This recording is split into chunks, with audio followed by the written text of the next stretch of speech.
Hello, everyone. Welcome to the Genuinely Interested podcast. I'm glad you're tuning in on this Monday morning. I'm actually recording on Wednesday, but you'll be hearing this on Monday. I hope everyone's okay and staying safe and healthy and smart inside their homes. I recently came to Connecticut just so we could, get a little bit of fresh air, stretch our legs. New York was becoming a little bit too crazy for us. And me and my wife both actually contracted the coronavirus about a month ago. So we had about 2 weeks where we were just out, couldn't really do too much. So we just stayed home for the most part and, worked on getting better. It's a serious thing. People should take it seriously and try to go outside only when necessary and interact with people only when necessary. Otherwise, this thing could last for months or even a couple of years. So stay healthy, stay safe, everyone. And that's about it. So this week, I have Jeremy Wade on the show. Jeremy is an advisory board member, Birla Institute of Management Technology, Center for Innovation and Entrepreneurship Development. He's a mentor, Singularity University Venture Program, and just a social entrepreneur and all around pretty amazing guy. We talked about the entrepreneurship scene in India. We talked about just doing good. Can you do more good as a business, as a human, with social impact in the forefront? I had a great time. At the end of the podcast, we did have a little bit of connection issues, as I'm seeing that myself and a bunch of other podcasters are having recently. I just think that the amount of people on their computers using the internet is just maybe a little bit more than what some internet providers are able to handle at this point. Especially when you're talking to people from the other side of the world.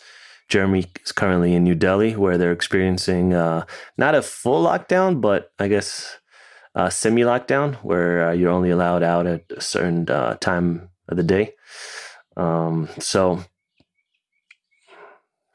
I guess without further ado, one more important thing. At the end of the at the end of the podcast, we discuss where Carol Baskin's ex-husband is.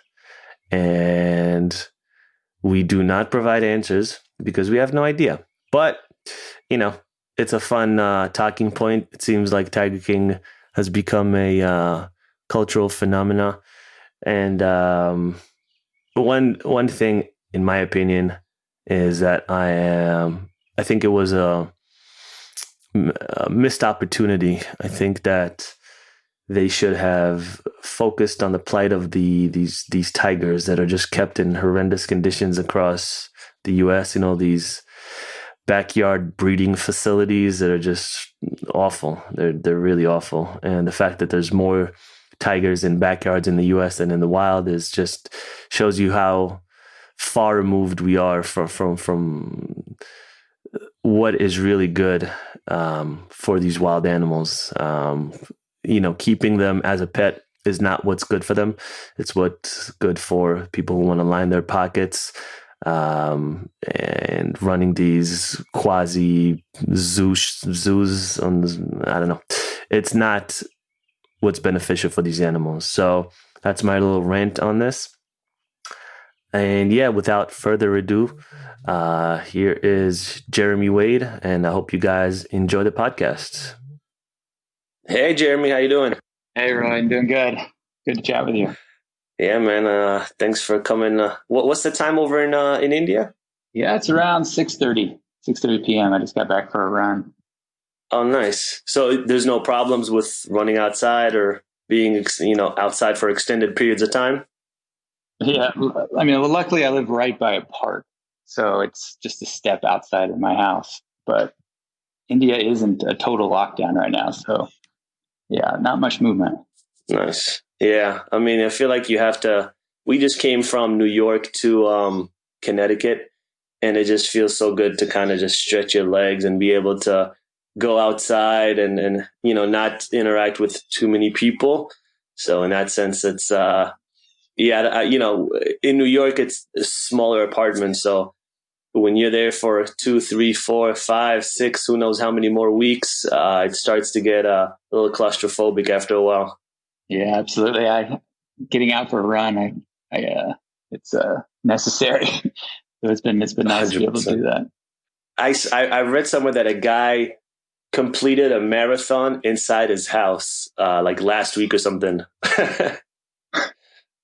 No way. How did that work? Yeah. I don't know. I guess he just ran in circles for X amount of hours until he like completed the 42K. But yeah, people are getting very creative, and I feel like that's the plus side. You're seeing with this viral internet culture that everyone wants to go viral with their video. There's just people that are getting so creative with their type of challenges and their workouts and their I don't know. It's funny. Yeah, absolutely.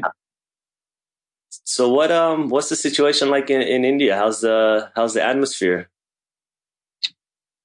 Yeah, there's still a lot of uncertainty about it. It seems that India is on maybe the earlier side of this. Yeah, I think they locked down travel from China fairly early on, and the number of cases have been low. But if you look at the curve of new cases, it seems to be on that exponential graph that everyone seems to be on, just at a lower end of it. So it's fortunate that they took strong measures, I think, to lock down and keep everyone home. Because if it were to spread here, you'd have a real crisis. Yeah. And people are compliant. They're following the guidelines that the government put forth. Yeah, it seems so for the most part. Yeah, I mean, I think that's the difference between East and West. I've noticed is Eastern cultures of this part of the world, Asian cultures, more socially compliant, more Yeah. less individualistic. I think that's one challenge I think Americans are facing is don't really like to be told they can't do something. I think that Yeah. is a challenge. Yeah. Yeah. There's a real sense, especially from a certain sector that the government won't tell me what to do, and individual freedoms, and I want government out of my business. So tyranny and all that jazz. So there's definitely a sense that I should be able to do what I want, and if I'll die from corona, that's my prerogative. But they kind of miss out the fact that okay, maybe that's your prerogative, but you still could be infecting a lot of other people on the way. So that's why you need to stay indoors and not just do whatever you want. Yeah, definitely. And seems like a lot of countries on this side of the world are maybe or being able to flatten the curve too as a result of Yeah. being a bit more compliant. Yeah. Yeah, I saw a crazy stat where it said that New York has more confirmed cases than South America, Africa, Asia, if you exclude China, and Oceania. So that's Insane. that's pretty insane. Just this one, state, and probably the majority of that is in one city, New York City. So we've definitely been hit hard in New York City. But I mean, New York City is just it was almost not meant to be, but it's got all the right ingredients for that to happen in a city like New York City. Right. What is your sense about the rest of the country and the I mean, cases growing? yeah, it seems like a few states. I think it was Louisiana, Georgia, maybe Mississippi, a few kind of states in the South east of the United States that supposedly are starting to get hit really hard. I guess we'll see in about a week or two. Unfortunately, if they do get hit pretty hard, I don't know if they have the same tools and backing like New York right now has. So I guess we'll see. Hopefully other states will come to, because right now it's super weird. I don't know how it works elsewhere, but here in the States, you have states that are bidding for different, like things like masks or ventilators, things that are in dire need. They're kind of bidding from private corporations, and the corporation basically, all right, the state that gives me the best bid, that's what I'm going to sell it to, instead of it being dispersed, or maybe not equally, but as according to the needs of the states by the government. So, I don't get it, but I guess that's how the system is. Yeah, I think in India, the industry is a lot closer, with the government, and free market capitalism hasn't taken off. India didn't open up until 1991 to a kind of a more freer market. So I think these kind of things, the government still plays a pretty powerful role in how to get out and it's important equipment and stuff. It seems to be working. All right, so yeah, maybe tell us a little bit about who you are, what you do in India, what's a social entrepreneur, and how is the scene for social entrepreneurs right now in India? Sure. So I'm originally from a small town in Oklahoma in the US. And I started my career at another crazy time, which was the last economic crisis in 2008, banking crisis. And I started my career actually with a position at the US Treasury Department. So I joined in June of 2008. So if you remember, the banking crisis really started in September 2008 and then really escalated over the next year. So it was an absolute crazy time to have your first job, is joining the U.S. Treasury Department. And specifically, my role was working with small community banks all over the country. But I was just starting. So I was literally fresh out of college and just thrown into a banking crisis and traveling around the country. It just threw you in the deep waters. Yeah. But it ended up being really defining kind of moment for my career, because what I saw was just how the role of capitalism and its impact on communities. So another layer to this is my position was in San Francisco. So, and this was, 2008, 9, 10, 11, 12. I left in 2012. So at the same time I was doing this job, I was seeing incredible entrepreneurship, incredible innovation in the Bay Area. And my job was to go to a small community bank, which was trying to recover, in the aftermath of the financial crisis. It was such a stark contrast between, the innovation, the entrepreneurship, the possibility, and local communities who were just struggling, And I could relate, actually. Small town Oklahoma definitely is a place that was struggling economically. Mm-hmm. In the year I was born, 1985, the Goodrich Tire Factory, which was really the main employer in that town, small town of 8,000 to 10,000 people, it closed up. So, really that town to this day hasn't seen any kind of really economic recovery, and anyone who grows up there leaves for economic reasons. So, and this is all over the country. And this is what, this is kind of this starkness and contrast is, I think, what, ended up really shaping what I'm doing now, which, social entrepreneurship. So, the idea was, the capitalism and our financial system, it doesn't have to be the way that it is.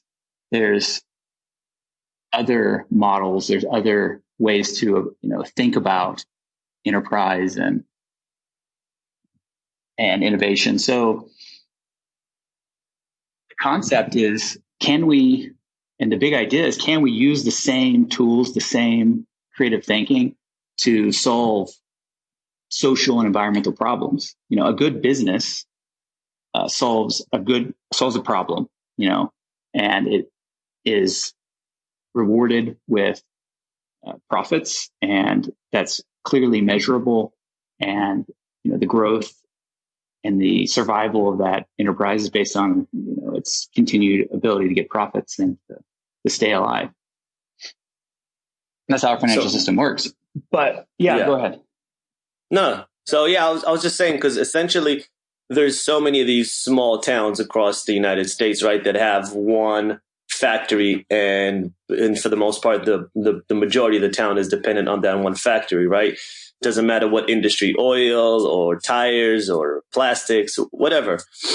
And a lot of times, and we've seen this throughout the last who knows how many years, every time that industry goes bust or that factory goes bust, that whole town is just, ruined. Basically, there's just no jobs. And is there a way, and we kind of see that a little bit now with China, right? That China's become the main factory of the world. And when China closed down, everyone was just, wait, what are we doing? How are we going to get our goods? We need textile, we need this, we need that. And nobody was able to get anything.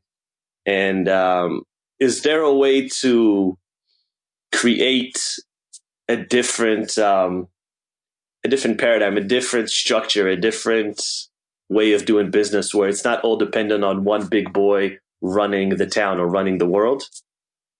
Yeah, and ultimately it's the system and how the incentives of the system work. And capitalism has been incredible driver of great wealth and great prosperity for the world. There's no doubt about that. However, when it goes to an extreme, and I think that's where we might be at, and particularly in the U.S. system, where it goes to the extreme and we're almost working too good, it completely ignores, the social, the community, the environment. Everything gets captured by, measurement of financial profits, and everything else is secondary. And I think to the extreme where it's just completely irrelevant if something is destroying a community or destroying the environment. And I think that's kind of where we've gotten. So, I mean, the idea is that the traditional thinking is that the government, and civil society come in with regulations and, with activism to balance the capitalist system from going too far, or philanthropy comes up and, helps a small community, have, services for those that are disadvantaged. But the reality is it's not keeping pace. And, the income inequality has just continued to grow. And we just don't have good incentives for people who want to do those kind of, activities to, solve social problems, build community, work on the environment. There's just not many great incentives for doing that. So I think, to me, the way forward is, bringing this kind of human-centered kind of measurement into the conversation. And it's a difficult one. It's probably going to take political action. It's going to take just individuals, making that change themselves at a small level and the ripple effects of it. But I think a crisis like we're in right now may be a moment that really we all sit and have to rethink. Maybe this is actually a moment where some of these ideas can actually make a move into our mainstream thinking. So let me take it back a little bit. Sure. Why move to India? I feel like you almost did the opposite of what the rest of people in your field would do, right? A lot of people usually want to move from, developing nations and move to Europe or move to US, and you kind of went, no, let me try something different. Let me move away from Silicon Valley and go where something, go to a place that maybe I can make a real change. Was that kind of your thought process? Partly. The main driver was a realization that growing up in a small town in the US, in the 90s in the US, I had very little exposure to the world. And I think one of the main drivers was to get some exposure. And when I first decided to make this move, I had the idea that I may just do it for a few years and then make a move back.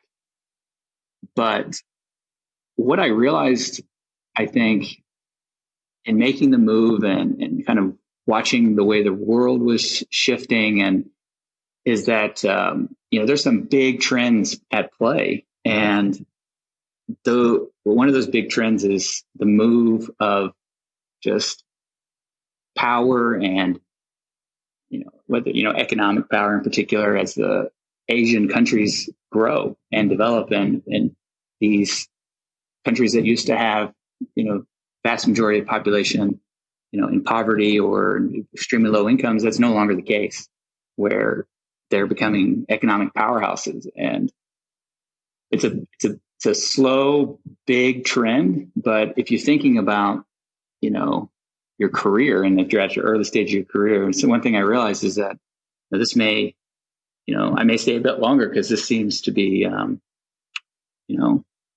worth doing for a number of reasons. And another big reason, of course, is my interest in the social impact space. And India in particular is considered to be a real hotbed of opportunity and kind of innovating in this way, because of the scope and the scale of the social and environmental challenges, and the kind of openness to new, experimentation and entrepreneurship. So a combination of reasons, but it's now I've been here going almost 8 years, which is hard to believe. Yeah. Yeah, I've been here 7 years in the US, and it's a little bit of a mind fuck sometimes when you look back. But yeah, it's a great experience. How hard was it, that transition from San Francisco to India? Was Delhi the first place you landed, or initially were you living somewhere else? Yeah, just outside of Delhi, at a university there, which at a university campus, but it's kind of in a semi-rural area. It was quite, okay. And I had never been to India before. That was another thing about it. So, I mean, you couldn't have more of a stark contrast, from, I had a 1-bedroom apartment, in one of the nicest, neighborhoods in San Francisco. And then I moved to, kind of a semi-rural, kind of place that still had some challenges with power at the time. I think when I first moved into the flat on the first day, within 2 or 3 minutes, the power just cut, and it was pretty hot. I came in July, actually, and it was in the power cut, and it was extremely hot. So everything went off, even the fan, like everything just hit like completely, without power for like a minute or two. And I was like, what have I done? Did you just have that, like, you're like, I'm packing my shit. I'm out of here. This isn't for me. What did I do? Yeah, I had really resolved myself that this was a good kind of experience. I had a good mindset going in. Otherwise, I think I would have packed up after that moment. But it just was a continually process of adapting, and to such a different culture too, and such a different place than I was used to. So yeah, quite an experience. I mean, that's very unique. I don't think 99.9% of people living in Silicon or San Francisco or New York or any other major hub in America would say, you know what, let me just go and live in this rural part of India where the electricity is selective and and I don't know, water is an issue, and let me just try and figure out my life in this part of the world. What would you say was the hardest thing that you had to adapt to? Yeah, the hardest thing was, I think, just getting kind of those things that seemed like unquestionable before I came. I think the biggest one was probably the internet, just getting a reliable internet connection, and how difficult that was, coming from San Francisco too, right? So I think, I think, and, definitely like the missing kind of friends and family connections. That was definitely a challenging too. And I think on the pro side though, it was such a stimulating experience. Like India is an incredibly interesting place, but India, at that time and the last few years has just gone on this crazy transformation of itself adopting the internet. And I mean, when I was there, a very small percentage of, I think, the country had the internet, maybe less than 15% or 10 or something like that. And now it's grown, exponentially over years, and is maybe nearing 50% and growing fast. So just massive transformations in the country. Is a crazy time to be there and experience it, say the least. Would you say it's an advantage or a disadvantage being a foreigner like yourself in India, in the sector that you're in? Yeah, there's definitely a privilege to it. I think just being, a Western American coming in, you're definitely, viewed as someone, that's, someone to listen to or someone to. So that's an advantage. The disadvantage in just that you're still an outsider, I think, and you're, it's harder to build that trust and, over time. But I will say I also spent, a few months working in Beijing, and I will say that comparing India and China, in China I really felt like an outsider, extremely more than I do in India. India is much more embracing, I think, to people from different countries and different cultures. So that's one thing that it wasn't too bad. Is it also a language thing? Like probably in India, for the most part, they speak English, and maybe China not so much? Or is it just a cultural thing? Like Indians are a little bit more warm, I would say, maybe? Maybe a little bit of both. Yeah.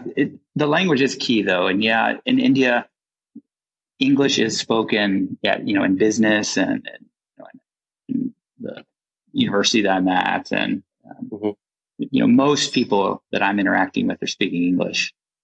But yeah, in China, in the job I was at, I was speaking in English. Everyone was speaking in English, but it's less common, I think. And when they were speaking internally, they were not speaking English. Yeah. So you mentioned the university. Can you tell us a little bit? You run a lab that's focused on sustainable economic growth, right? Yeah, that's right. So it's a really unique lab. We call it a social innovation lab or social impact center. And it's an interesting model. It's a combination of an incubator for entrepreneurs, a combination research lab and a research focus.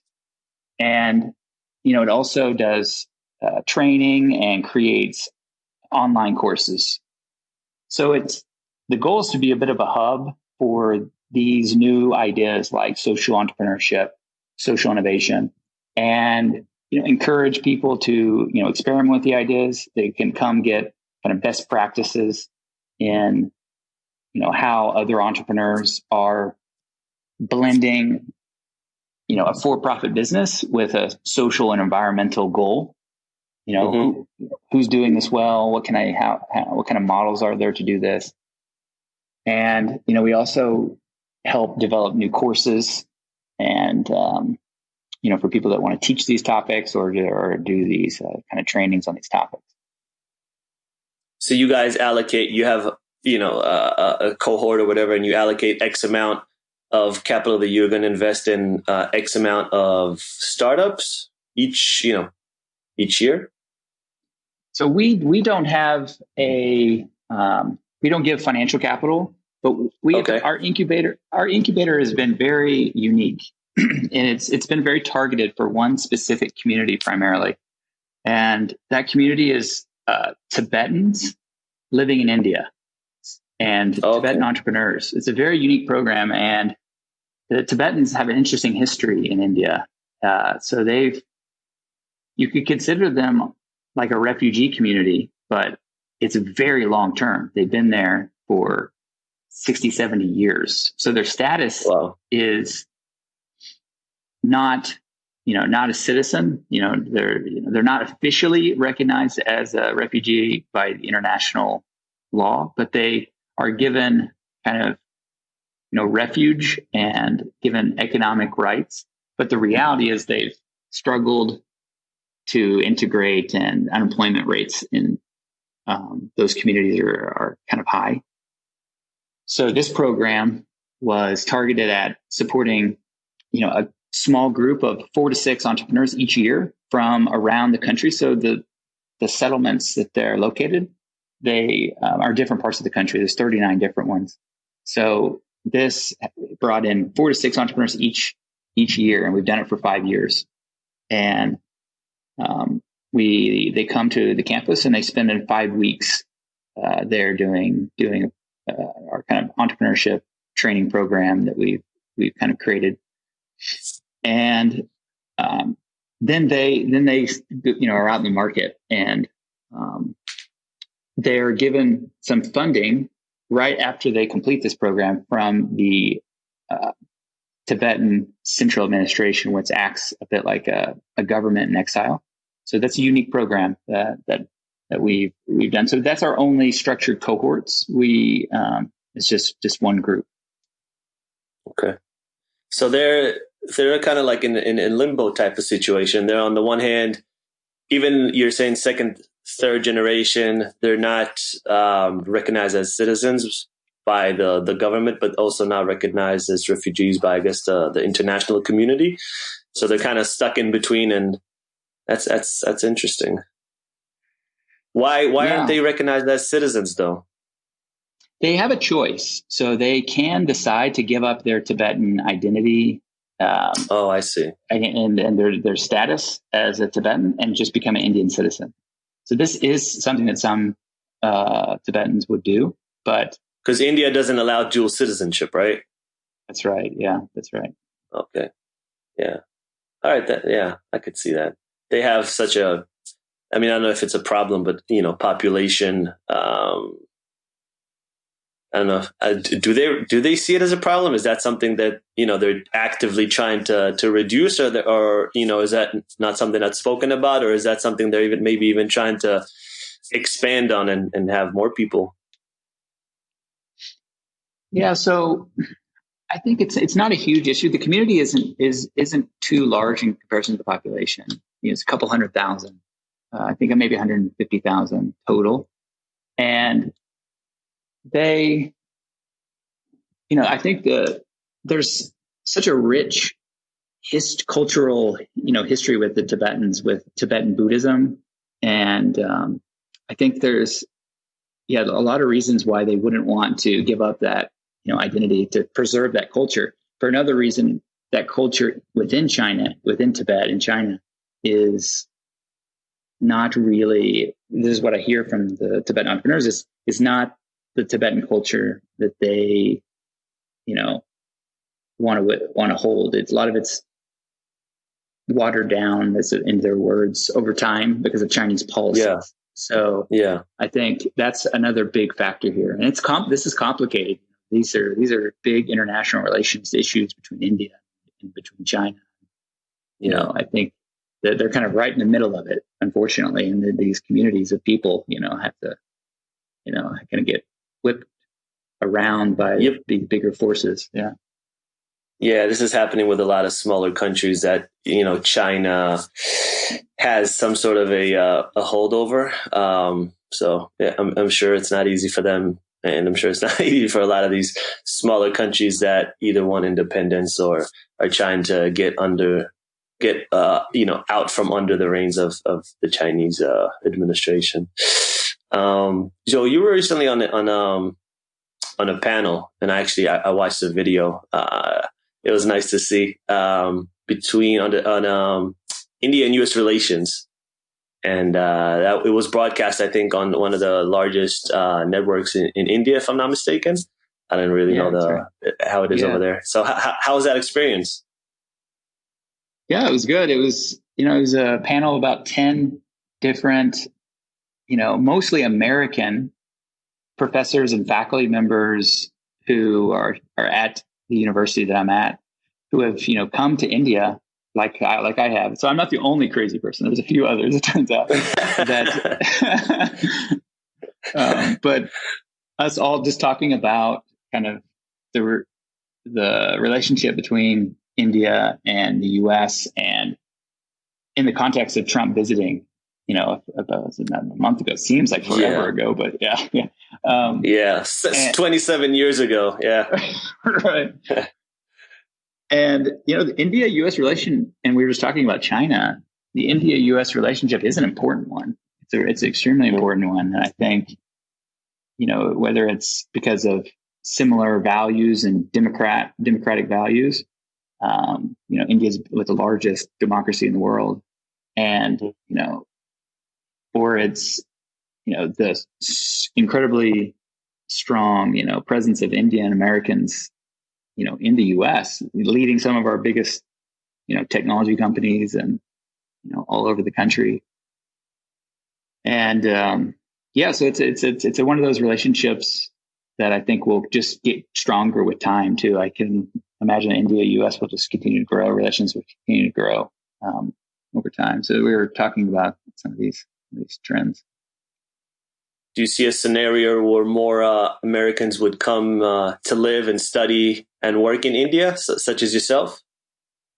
I do. I definitely do. Actually, I think it's definitely more than now, which is so few. But I think there is now with our current global situation, I think a lot fewer people will be probably taking bigger risks and living in other countries maybe for some time.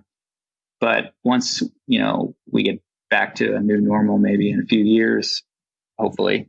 Yeah, I do think that these kind of trends, I think a big trend too will be Indian Americans or those that maybe have went to the U.S. to study and are staying for a few years. I think them coming to India too is a powerful trend as well. So I think they'll be both. Do you see a situation where India, I don't want to say completely replaces China, but somewhat, maybe takes over some of the factory capacities that it has right now and starts exporting more goods to the US and in Europe? Because I think now a lot of people realize we can't have one country producing everything for the rest of the world. I think you might start seeing other countries, and maybe India is one of them. I think that's why partly the reason that Trump maybe visited India was to see if, hey, we can have other countries supply the goods that we need. Yeah, it's a big opportunity for India. And, I think manufacturing, possibly to some degree, but I think maybe the bigger opportunity for India is in, the future economy, and with digital economy, with artificial intelligence, Internet of Things. And I think India is a fairly technology savvy country, and I think that's where I think there's a lot of opportunity for India to kind of step up on the global stage, is in this space. And there's no doubt about India as a growing economy. It's just almost a matter of just a force of numbers in the demographics of the country, with such a huge amount of the population being so young that they're going to and just have started to experience something called a demographic dividend, economic theory about when your percentage of your workforce is so young, so large, it just naturally means economic growth for the country. And India's looking at this for 10 or 15 years of just likely large economic growth, something that maybe like what we saw in China for the last 10 or 15 years. And it's a big opportunity. At the same time, there's some challenges that for India to realize that, with education and making sure that the infrastructure is such that young people can get the jobs to make the economy do well. But I think it's definitely a lot of, I think I'm very bullish on India's future. I think they'll can continue to be a bigger factor in the global conversation. So recently you tweeted out I don't remember if you might have sent this to me or you tweeted it out, Mike Maple's podcast, which I listened to after you recommended it. And there was a line there that said, a startup is a group of founders with proprietary insights resulting from them living in the future.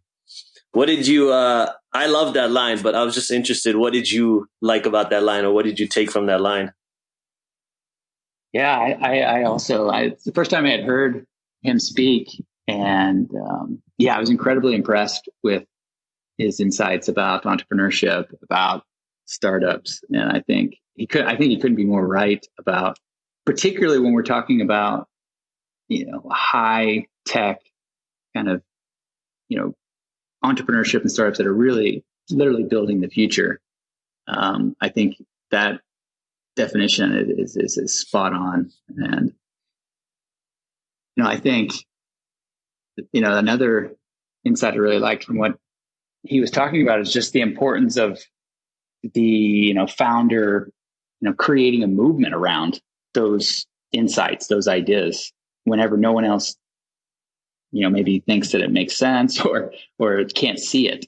And that's, I think, where the real genius lies, and the real opportunity, the real,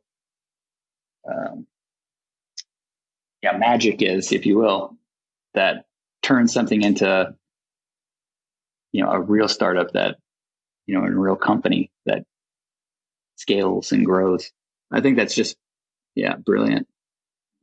I love the podcast as well. After you tweeted it out, I listened to the whole thing, and I've never heard of him either, but he was, there's a few guys or girls that when you listen to, you're like, all right, these people know what they're talking about. Just kind of like Naval, Ravikant, and Mike, and a few others. So it's nice when you find these people once in a while that really resonate, and that you really feel like, all right, these people know what they're talking about, and they're verbalizing it in the best possible way. So let's talk a little bit about Corona, because there's just there's no escaping this. It's the biggest thing that's happened to humanity in the last 100 years, probably, or at least since World War II. If we're looking at, obviously, there's going to be millions and millions and millions of jobs that are going to be lost, industries that might have to shut down. But if we had to kind of try to get a silver lining or try to see, all right, what industries might gain from this, or who is who's gonna be a winner at the end of this, with businesses that are still gonna survive and thrive. Who would you put your money on as business as who would you put your money on as far as these businesses will survive? I think certainly those businesses that, moving to remote work is not, a response that they're having to do in an emergency. Those companies that have been operating maybe in a distributed model for a while, and it's becoming more and more of a trend, definitely within the tech industry, where all the employees, or a vast majority of the employees, work from home throughout the year. And I think these companies will, certainly not see even an interruption, and they may grow in these kind of situations. So that's definitely, one example. And I think companies that are lean and, can recognize, and I think startups in general, this may be a good time for startups, because if you can survive and have a runway of funding, but you can be nimble and you can recognize the shifts and changes and capture new opportunities. But it's going to be a tough time. I think I think it will be. I think we're just at the beginning of this. I think this is going to be a tough time, I think, for some time in the economy. And yeah.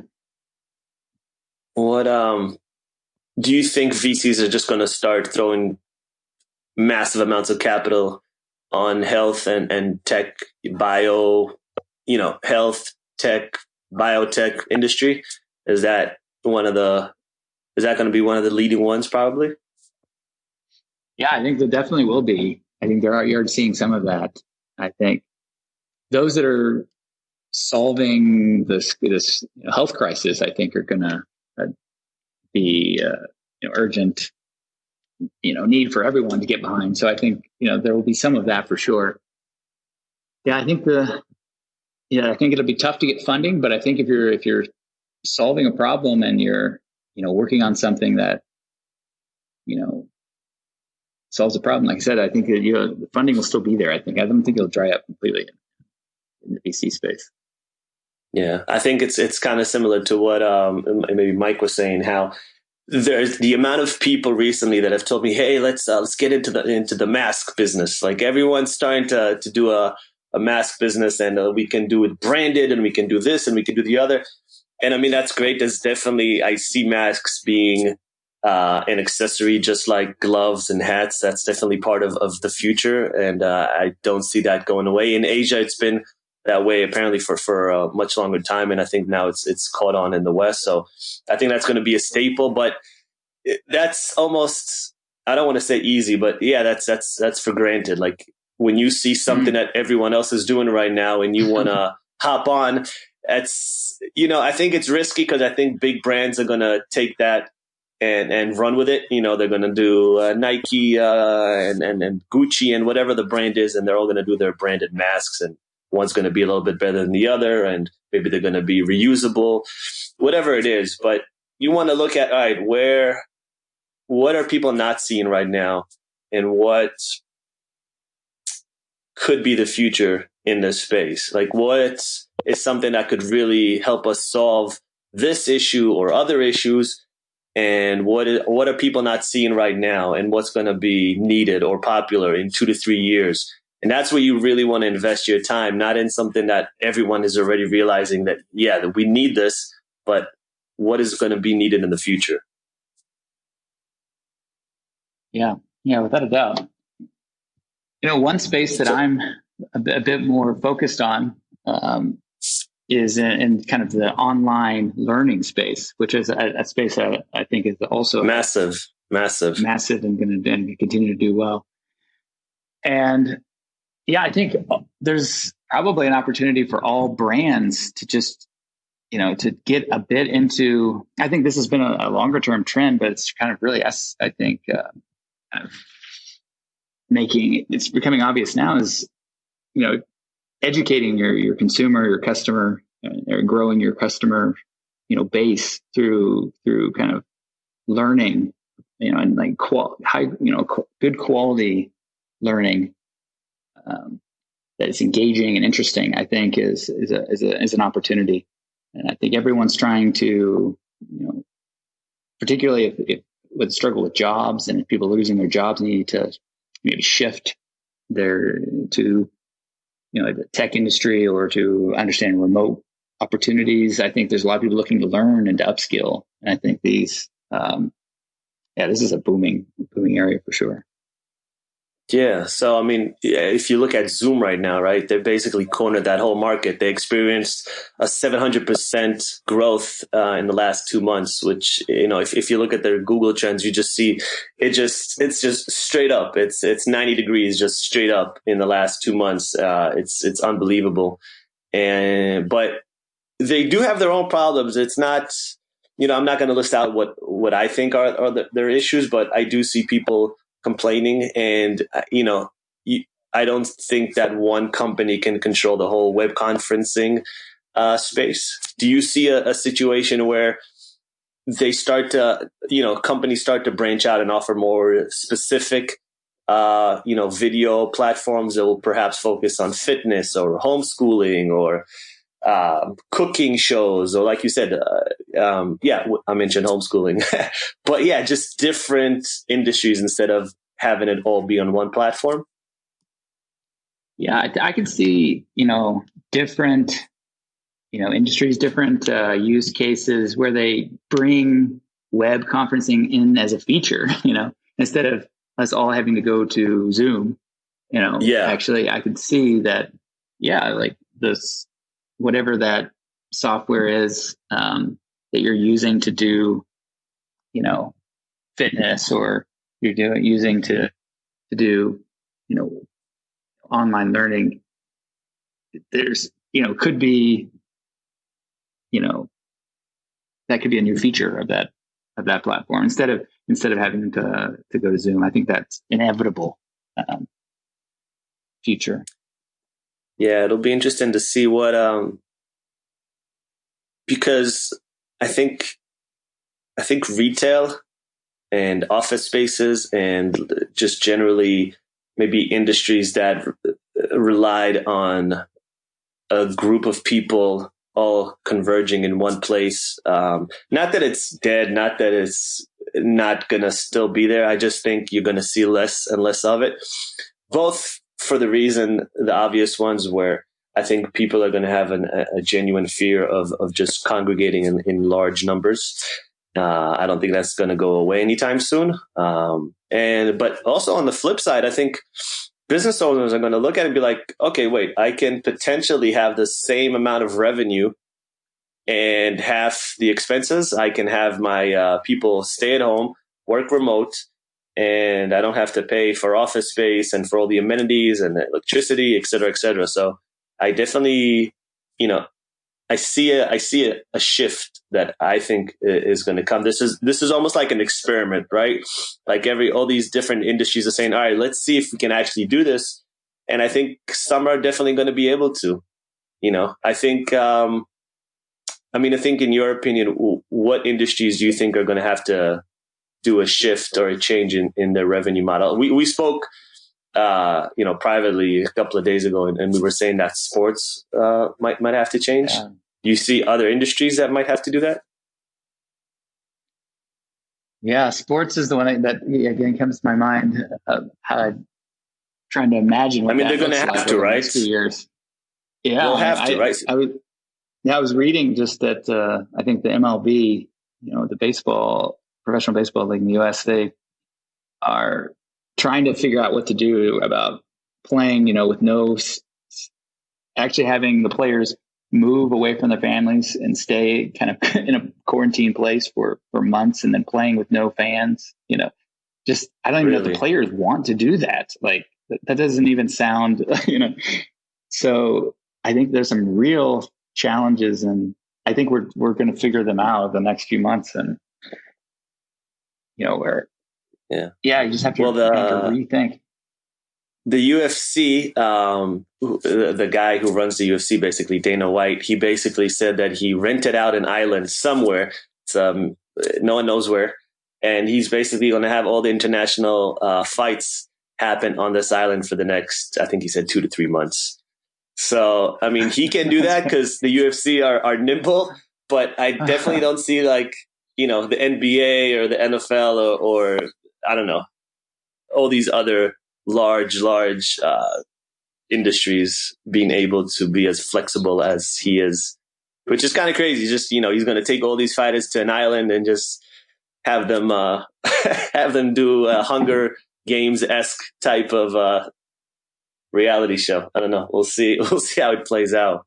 So, a couple of last questions, Jeremy.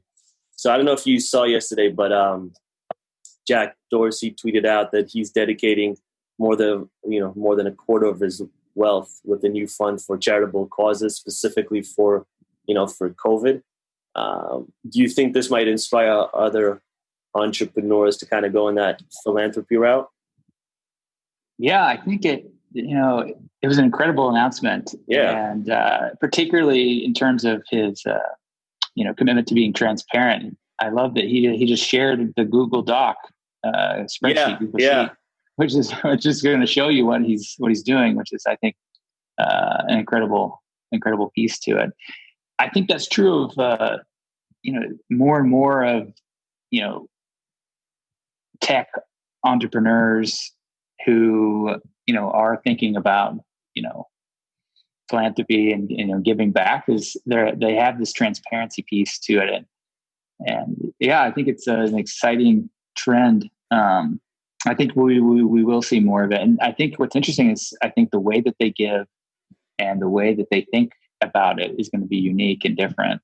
And I think it's going to be global too. I think there's a more of a global approach to, I think, a lot of the tech community's thinking. Their products are global. So I think they have this global consciousness more than traditional philanthropists, maybe.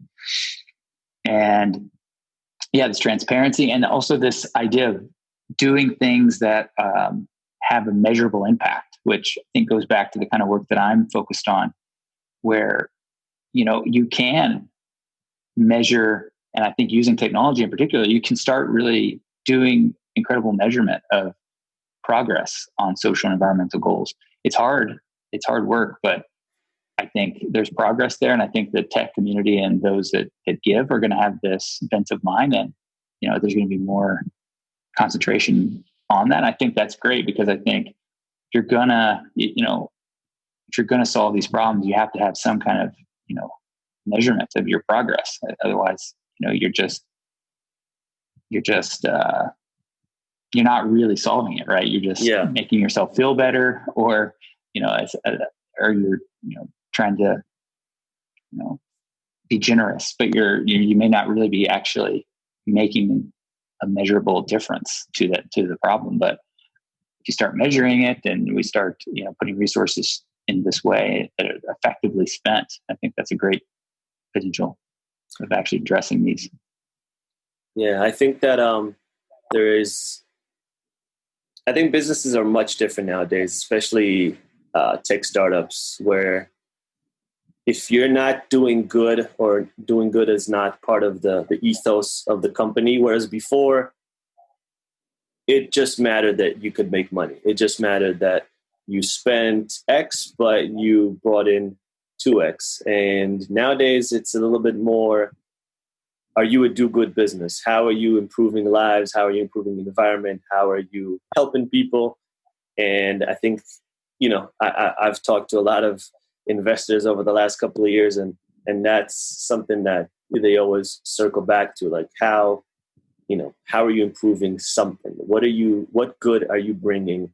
And it's like you said, like measurable. How is this measurable? So I do hope that we stay on this path, and that he leads, by example. He obviously does lead by example, and that other people, that are big names in the industry start following suit. Yeah, one of the things that he mentioned in his tweets about it is that he's one of the pieces to it is UBI, which is something I'm really interested in, and I think really relevant to what's happening right now. I think. Are you for UBI? I certainly am. I think unfortunately we just for the reasons I mentioned earlier, we don't value, certain, like, for example, someone who's staying at home with kids and taking care of the kids, that has no economic value attached to it. So if someone wants to work at a nonprofit in a local community that's been devastated, and they can hardly earn a wage, local teachers don't get paid enough. So I mean, on top of that's a long-term issue that's always been the case, but I think, with the automation and the speed of, our move into robotics and animation, I think people aren't going to be able to keep up, and they're not going to be able to retool fast enough. And we're going to have a kind of this gap in time. Probably we're already experiencing it, I think. And it's just, I think it's going to continue. And I think to keep the economy going, we're going to need to look at this as a serious policy measure. I know that it's, a lot of people have reservations about what it means for incentives, but I think my general thinking, I think people, I don't think it's going to change their behavior so much, I think. But it needs to be tested. But I think it's, that's some of the counter arguments that I've heard where, they're saying people will just stay home, people won't work, economy will collapse.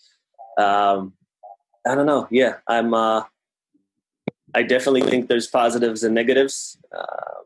I'm not 100% sold on it, but, I think in this time, it would definitely, in times like these, it would definitely be a good idea where half the world's on lockdown and the only essential businesses are pretty much operating right now. Right now it would definitely be a good idea, but I don't know. I guess this also might be a good pilot to try it out and then see how it works. Yeah, I think so. Different countries, I think, have different contexts, and it, may make more sense in some places rather than others. But yeah, I definitely think that's something worth experimenting with. And I think you're right. I think this could be I don't think the U.S. is at this stance thinking about it, but I could see that. There's Republicans and Democrats talking about it in this potential response that we just had, this bill. Yeah. So I think we could end up seeing it if we have a version 2 response, which I think we probably will need in a few months, maybe if this doesn't turn around in a positive way. So Jeremy, I have one last question for you. And this might be the most important question out of all the questions. All right. So I need a serious answer. Where is Carol Baskin's ex-husband? I can't. I want to ask you that question because if you're not convinced that there's something at play there, I think it's quite a mystery. I don't think he's the kind of guy that just disappears off the face of the planet. He's in the Keys. He's in the Florida Keys. I don't know. Who knows? I can't see it. They almost need, because I feel like there's, the guy that made the documentary, he originally sold most of the people that were involved in this documentary, or at least some of them, on the fact that this is going to be the blackfish for tigers, right? For all these poor tigers that are just held in horrible conditions across the U.S. And instead, he made this kind of salacious documentary that, about Joe Exotic, about all these colorful characters. But the takeaway has been Carol Baskin. Everyone's talking about Carol Baskin and where her husband is. And I feel like almost that needs like a spin-off documentary where 4 or 5 episodes, all they do is just interview the people that were involved and try to find where this poor where this poor guy has either been, I don't know, either fed to the tigers or in the Florida Keys or in Costa Rica or who knows. There's too many question marks around Carol and her husband. Too many unanswered questions that I think you're right. That spinoff might make sense to dig into some of that. Yeah. So if you're the director of Tiger King and you're listening, we need the spinoff. Let's do a spinoff. Oh, I did hear they're coming back with one more episode. I did. I heard that too. Yeah. So I don't know. I think we were talking about this the other day, how ironic it is that Joe Exotic, the only thing he wanted in life was to be famous. And now that he's super famous, he's behind bars and he probably has no idea that he's like a meme that's circulating worldwide on everyone's phone. I have a feeling if he does know, he's scheming. Yeah, right. He's going to try to figure out something. Yeah, he's going to host a YouTube show. He's already got a whole host of businesses lined up. He's going to have an app. Yeah. That guy's a maniac. All right, man. Well, I won't take up too much more of your time. Thanks for coming on the show. I had a blast. It's good to learn about, how things are done over on the other side of the world or in India and in other countries as well. So thanks for coming. Where can people find you on social media? Yeah, a good place I think is Twitter, J Wade Jeremy. Instagram? Same, yeah. Same. J Wade Jeremy, yeah. And all right, cool. So yeah, man, thanks again. And Thanks. Maybe we'll do this in the future again. Sounds good. All right, man. Take care. Stay safe.